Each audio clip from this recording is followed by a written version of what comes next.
Hi students, this video is going to focus on how to navigate your 3D world using the mouse and the keyboard, which, as I mentioned earlier, is the standard way to navigate your 3D scene. Is you get better at it and it becomes second nature.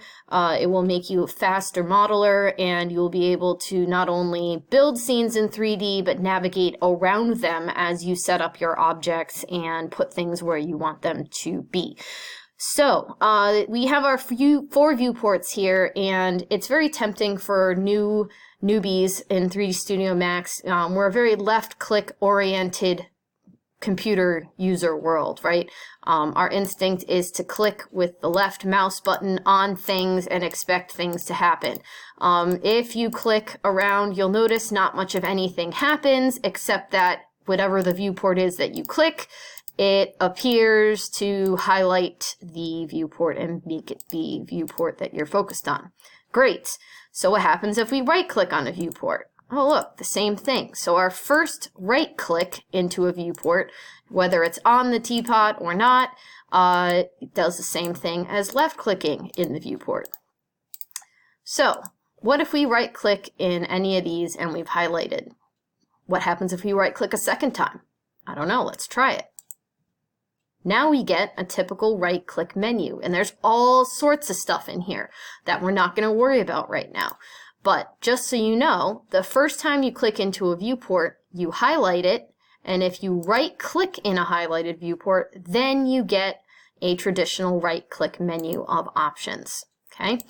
Now, that doesn't do much for us for the moment in terms of how to navigate around our 3D scene.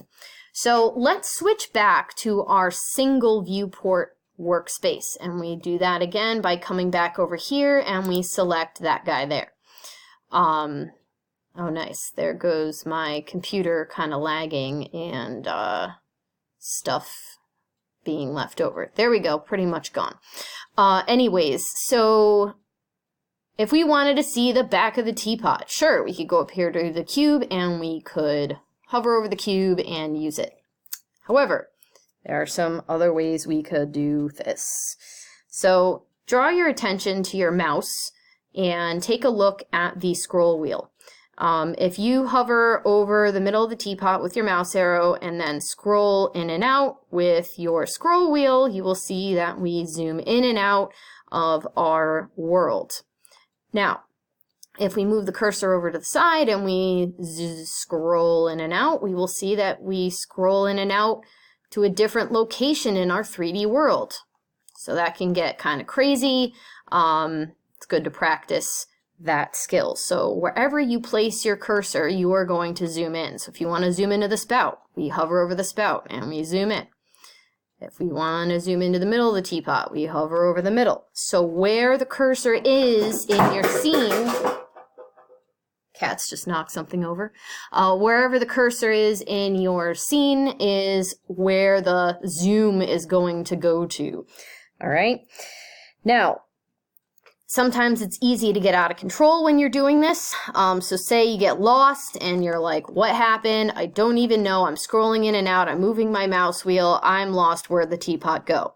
Well, if we go down to the lower right-hand side of our screen, we have a little button that it's hard to see because my toolbar is covering it, but the lab packet shows it. It's a little cube with brackets around it. If we click on that, brings us right back to the beginning. So that is a helpful button to know about if you get lost.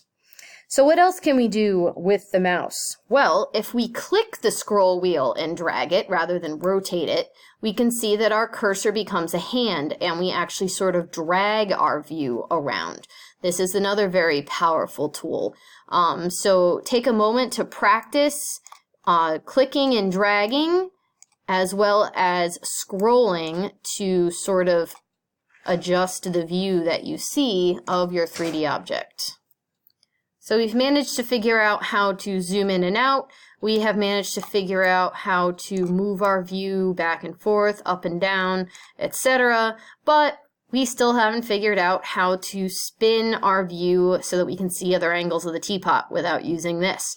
So what we do is, it's good practice to keep your left hand on the keyboard, and I often keep my left index finger positioned on the Alt key at all times.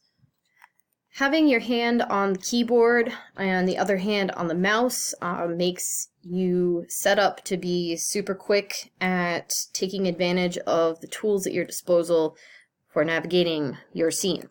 So if we hold down the Alt key with our index finger, we'll see immediately our cursor changes. We get that little minus sign. If you hold down Alt and leave it hold down, and you click your scroll wheel and drag, now we rotate. So without moving our hands much from different areas of the keyboard and mouse, keep in mind we're using the Alt key and just the middle mouse button. Different combinations of these two will provide the 3 key ways that we want to navigate our 3D scene. Scrolling the mouse wheel, zooming in, clicking and dragging the middle mouse to move, and then holding Alt and clicking and dragging for rotation. Take a few moments to practice navigating around the 3D scene with just using your pointer finger on the Alt key and your other pointer finger on the middle mouse button. The better you get at this, and the more these gestures become second nature, the faster you will be at navigating your scene and modeling effectively.